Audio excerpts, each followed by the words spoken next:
ആരാണ് ആഭ്യന്തര വകുപ്പ് ഭരിക്കുന്നത്? മുഖ്യമന്ത്രിയല്ലേ? മുഖ്യമന്ത്രി ആരെയാണ് സംരക്ഷിക്കുന്നത്? ആരെയാണ് ഭയപ്പെടുന്നത്? എന്തിനാണ് മുഖ്യമന്ത്രി ഒളിച്ചോട്ടം നടത്തുന്നത്? ഞങ്ങളതിന്റെ പുറകെയുണ്ട്. എവിടെ ഓടിയാലും രക്ഷപ്പെടില്ല. ഇതിനകത്ത് ഉത്തരം പറയിപ്പിക്കാനേ ഈ മുഖ്യമന്ത്രിയെ. ശിവൻകുട്ടി അല്ലല്ലോ മറുപടി പറഞ്ഞത്. അദ്ദേഹം വിദ്യാഭ്യാസ വകുപ്പ് ഭരിക്കട്ടെ മര്യാദയ്ക്ക്.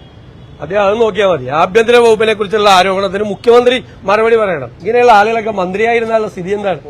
ഗുണ്ടകൾക്ക് 5 സ്റ്റാർ ഹോട്ടലിൽ പോയി മദ്യം മേടിച്ചു കൊടുക്കുകയാണ് പോലീസ്. ഇത് പോലീസാണ്, ക്രിമിനൽ സംഘമാണ്, ഗുണ്ടാ സംഘമാണ്. ഗുണ്ടാ സംഘത്തിനും ക്രിമിനൽ സംഘത്തിനുമാണ് പിണറായി വിജയൻ നേതൃത്വം കൊടുക്കുന്നത്. അതിന് മറുപടി പറയട്ടെ. 10ാമത്തെ വർഷത്തിന്റെ ഇലക്ഷന്റെ സായാഹ്നത്തിൽ ശബരിമലയിലെ മാസ്റ്റർ പ്ലാൻ എങ്ങനെയുണ്ട്?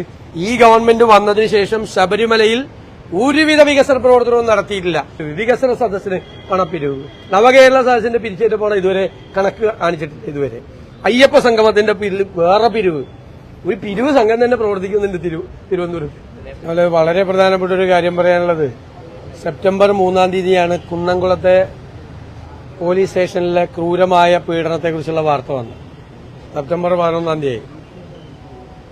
അതിനുശേഷം പീച്ചിയിലെ, കൊല്ലത്ത് നിന്ന്, പത്തനംതിട്ടയിൽ നിന്ന്, ആലപ്പുഴയിൽ നിന്ന്, ഏകദേശം എല്ലാ ജില്ലയിൽ നിന്നുള്ള ക്രൂരമായ പോലീസ് മർദ്ദനത്തിന്റെ വാർത്തകൾ വരികയാണ്.